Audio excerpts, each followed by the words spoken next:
Nggak berapa lama kemudian handphone saya tuh bisa diotak-atik, nggak bisa di restart, di apa-apain, nggak bisa banking. Mengatakan bahwa akses akun Anda sedang digunakan user ID ini. Ketika coba diklik, Nah, dia kan ada warning ya, file unsafe. hide content, unsafe content. Oke. Make sure you trust the sender before you open and install it. Nah, kan ini rekayasa sosialnya kan pinter, dia korbannya udah wah ini bener kok. Oke. Lalu kita pasti akan klik setting, kalau cancel kan batal. Oke, kita coba klik setting. Kemudian kita allow. Nah ini kuncinya, allow Oke. from this source, harusnya kan nggak boleh. Hacker itu biasanya mau melakukan eksploitasi ke sebuah sistem atau server atau ke aplikasi, biasanya dia mencari tahu dulu model sistemnya seperti apa, dan biasanya hacker tuh nggak sendiri biasanya.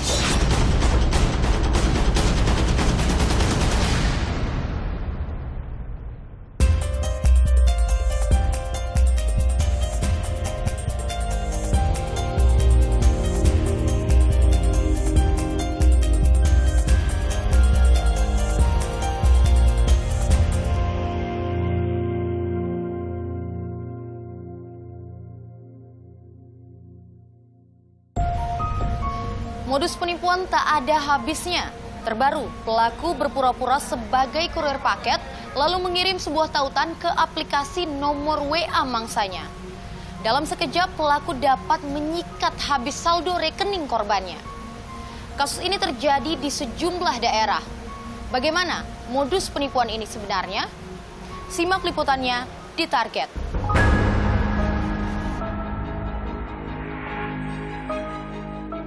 Penipuan berkedok kurir paket baru-baru ini viral di media sosial. Pelaku mengirimkan file aplikasi menggunakan WhatsApp, kemudian menguras saldo rekening korbannya. Akhir November tahun lalu, Rahmah, wanita asal Banjarmasin, Kalimantan Selatan, kehilangan 35 juta rupiah setelah menerima pesan WhatsApp dari seseorang yang mengaku kurir paket. Sebagai seorang pedagang online, Rahma tak curiga saat pelaku memintanya mengecek foto paket yang ditujukan padanya. Ia pun mengklik tautan berupa file aplikasi yang dikirim pelaku. Saya sering belanja online dan juga jualan online. Saya kira kan memang ini berhubungan langsung dengan paketan jualan saya, Kak, atau memang yang saya pesan. Tapi kemungkinan tanpa saya sadari itu keklik, nggak tahu kenapa muncul sejenis kayak pengecekan resi gitu. Sebelum pengecekan resi itu muncul, saya cek kan di handphone saya itu ada aplikasi apa ya yang terinstal. Saya cek itu nggak ada aplikasi apapun yang terinstal. Hingga akhirnya muncul notifikasi akun mobile banking miliknya ada yang menggunakan. Ia baru tersadar uangnya ludes. Tiba-tiba yang dalam bentuk SMS atau notifikasi itu hilang gitu kan. Sudah berhenti, ada notifikasi dari M-Banking mengatakan bahwa akses akun Anda sedang digunakan user ID ini gitu. Kalau itu bukan Anda, tolong hubungi 14017. Saya kan coba akses masuk akun saya gitu kan, tapi itu nggak bisa. Beberapa kali saya coba masuk, nggak bisa. Nah, tiba-tiba muncul email saya, pemberitahuan dari email saya mengatakan Anda gagal login karena user Anda sedang digunakan. Kasus serupa dialami Mariono, warga Bantul, Yogyakarta. 7 November lalu ia mendapat pesan WhatsApp dari seseorang yang mengaku kurir ekspedisi. Mariono tak terlalu memperhatikan pesan yang masuk. Ia mengira ada paket yang ditujukan padanya. Tanpa pikir panjang, ia mengklik file aplikasi yang dikirimkan pelaku. Ada WA itu sudah masuk beberapa menit. Saya nggak gubris, ada orang mau kirim paket. Begitu saya klik sekali, kan ada HP saya kayak ada aplikasi berbahaya. Tapi saya sekilas karena keburu-buru langsung tak klik lagi. Beberapa saat kemudian Mariono menerima notifikasi adanya sejumlah transaksi berjumlah 90 juta rupiah dari akun mobile bankingnya. Padahal ia tidak melakukan transaksi apapun. Setelah itu terjadi SMS notifikasi uang keluar. Itu saya baru nyadar kalau itu kena penipuan saya. Yang notifikasi itu 6 kali, Mas. Yang berhasil 2 kali. Kerugiannya itu yang pertama itu transaksi 75.900, yang kedua 20 juta. Pada 8 November 2022, Mariono melaporkan kejadian yang dialaminya ke Polres Bantul. Namun hingga kini, polisi belum menetapkan satu tersangka pun. Hingga saat ini, 1 korban yang melaporkan. Penanganan yang dilakukan Polres tentunya untuk kasus ini masih ditangani Polres Bantul, dan kami juga berkoordinasi dengan tim cyber Polda DIY. Penipuan berkedok kurir paket dengan mengirimkan file aplikasi untuk menguras rekening korbannya melalui akun mobile banking tergolong baru. Termasuk kejahatan baru dengan berkedok mengirimkan file yang sebenarnya file tersebut kan biasa kita tahu biasanya mengirim atau mendistribusikan dokumen atau foto maupun video. Namun ternyata file tersebut mengambil data dari korban. Lantas, bagaimana sebenarnya pelaku bisa menguras rekening korbannya? Ini saya coba klik ya Pak ya. Ya. Ketika coba diklik, Nah, dia kan ada APK, warning ya, file, unsafe. might contain unsafe content. Oke. Make sure you trust the sender before you open and install it. Karena ini rekayasa sosialnya kan pinter, dia korbannya udah wah ini bener kok. Gitu. Oke. Lalu kita pasti akan klik setting.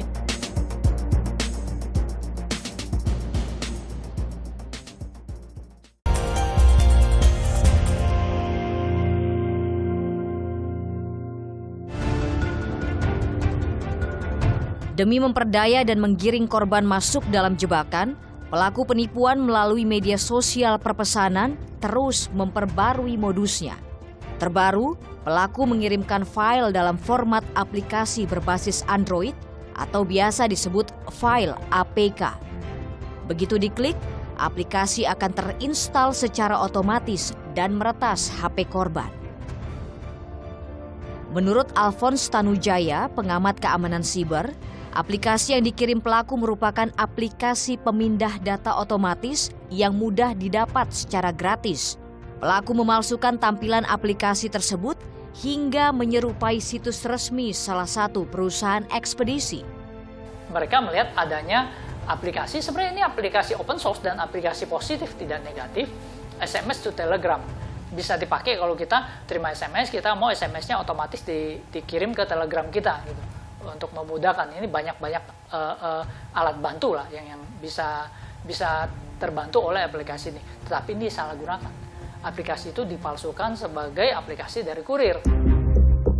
Meski cara ini baru, tujuannya sama dengan modus penipuan sebelumnya, yakni mendapatkan kode OTP atau one time password. Lalu, pelaku dengan mudah menguras saldo rekening akun mobile banking milik korbannya. Jadi penipu ingin mendapatkan yang namanya OTP, one time password, yang dikirimkan ke SMS pemilik rekening, dalam hal ini mobile banking. Nah, kalau sebelumnya rekayasa sosial yang digunakan adalah mereka memasukkan diri sebagai petugas bank, sebagai customer service, lalu menelpon korbannya, lalu dengan berbagai macam alasan ada transaksi besar atau misalnya ada member khusus yang ada pancingan-pancingan sehingga korbannya ini akan memberikan OTP tersebut. Oke saudara, kami di sini sudah mempunyai aplikasi yang sempat dijadikan bahan untuk menipu oleh para pelaku penipuan. Ini kita akan coba langsung untuk melihat bagaimana bentuk dari aplikasi ini. Ya, ini saya coba klik ya Pak ya. Ketika coba diklik, Nah, dia kan Ada APK, warning ya? File, Unsafe. hide content, unsave content. Oke. Make sure you trust the sender before you open and install it. Nah, ini rekayasa sosialnya kan pinter, dia korbannya udah, wah ini bener kok. Kemudian kita allow. Nah ini kuncinya, allow Oke. from this source, harusnya kan nggak boleh. Coba allow. Kemudian kita back. Dan ini install. Ya, dan ini sudah muncul. Ada rupanya. ini berarti warning ketiga ya Pak? Iya. Do you want to install this application? Ya, it does not require any. Oke, special access. Oke, kita coba install.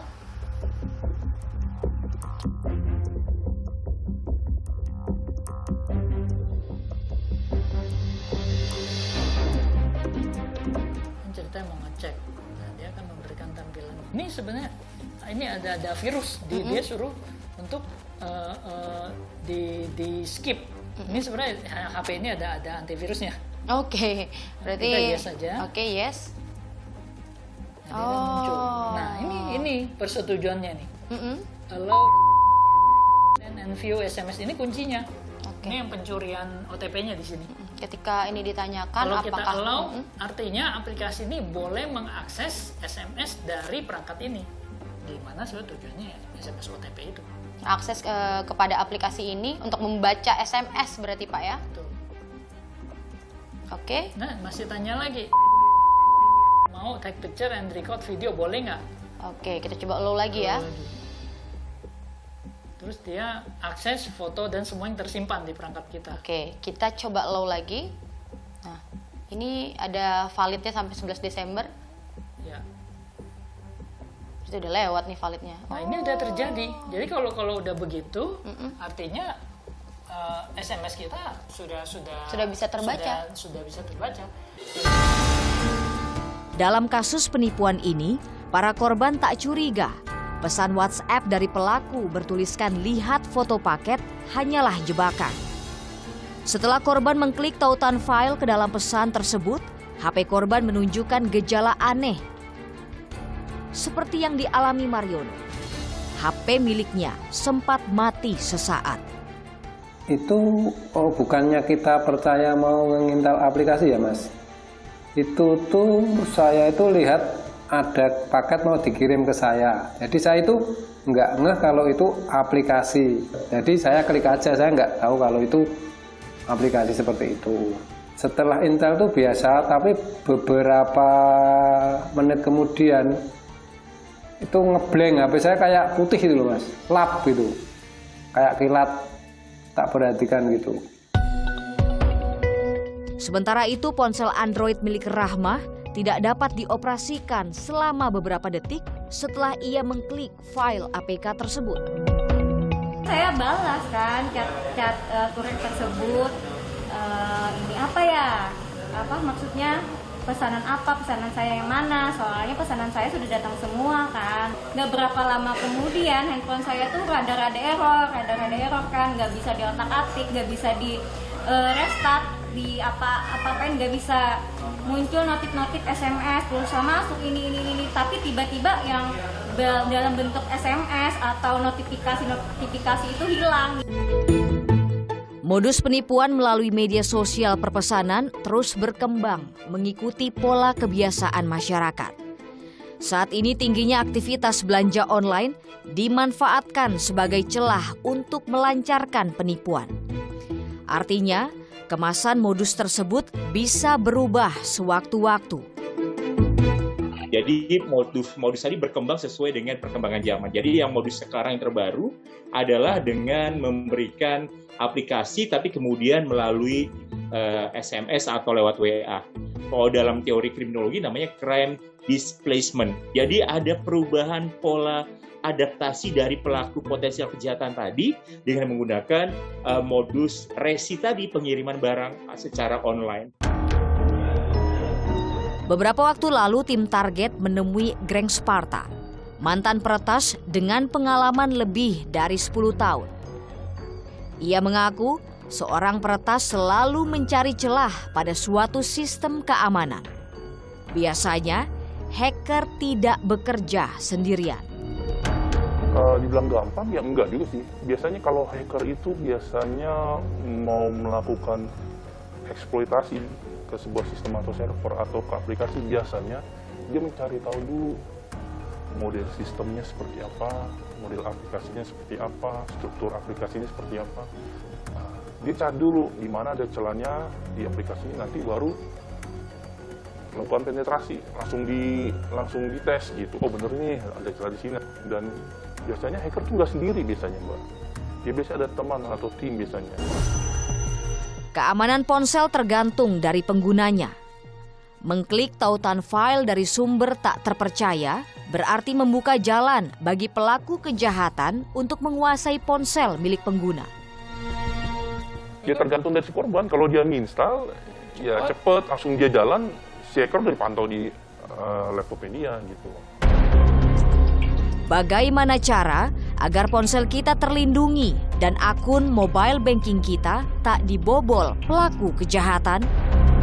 Kita memberikan notifikasi kepada lembaga atau pemilik sistem elektronik bahwa ini ada kerentanan loh dalam sistem elektronik yang Anda miliki.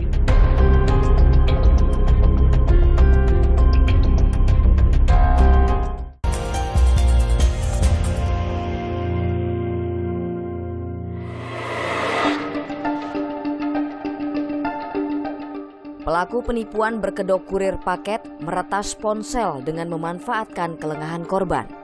Pelaku meminta korban agar mengklik file aplikasi yang dikirim melalui WhatsApp. Tujuannya mengambil data rahasia untuk membobol rekening korban. Tipu daya agar korban mengikuti perintah pelaku secara sukarela dikenal sebagai social engineering atau rekayasa sosial. Kalau kita pelajari pola perilakunya, kita sedang dalam proses menunggu barang, gitu ya. Maka kemudian kadang-kadang kita tidak teliti apakah benar SMS atau WA dari pelaku kejahatan tadi adalah berkaitan dengan barang yang kita tunggu tadi. Mereka memilih dengan cara yang dianggap normal berkaitan dengan belanja barang online-nya. Pasti nggak disebutkan barang apa, kalau ditanya barang apa gitu. Mereka nggak bisa jawab sebenarnya. Karena mereka acak kalau tiba-tiba langsung oke-oke saja, nah itu akan menjadi sumber masalah. Kebetulan HP-nya ada rekening mobile-nya, maka bisa diambil nanti. Pesan penipuan melalui media digital kerap berganti modus mengikuti pola sosial yang terjadi di masyarakat.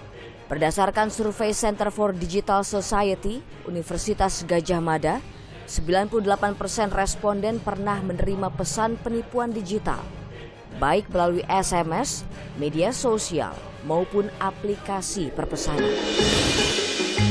Agar tidak menjadi korban penipuan, ada beberapa tips yang bisa Anda praktikan. Pertama, jangan sembarangan mengklik tautan dari sumber tak dikenal. Jangan mengunduh aplikasi apapun pada ponsel selain dari sumber resmi. Jika ada yang mengaku sebagai kurir paket, tanyakan informasi detail mengenai paket yang dikirimkan.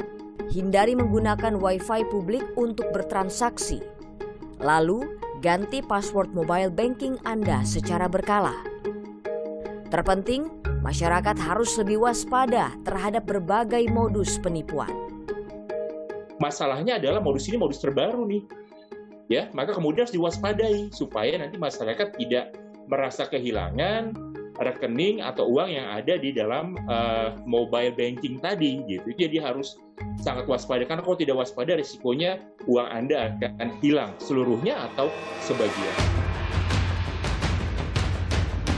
Bagi masyarakat yang menjadi korban, ada beberapa langkah yang bisa dilakukan agar tidak kembali menjadi korban. Kita bisa melakukan beberapa langkah mitigasi, yaitu menghapus file yang ada. Yang kedua, kita bisa mengganti password jika itu terjadi di media sosial kita. Nah, ini beberapa langkah yang bisa dilakukan. Segera lakukan pergantian password terhadap semua akses terhadap media sosial, mobile banking, dan lain-lain.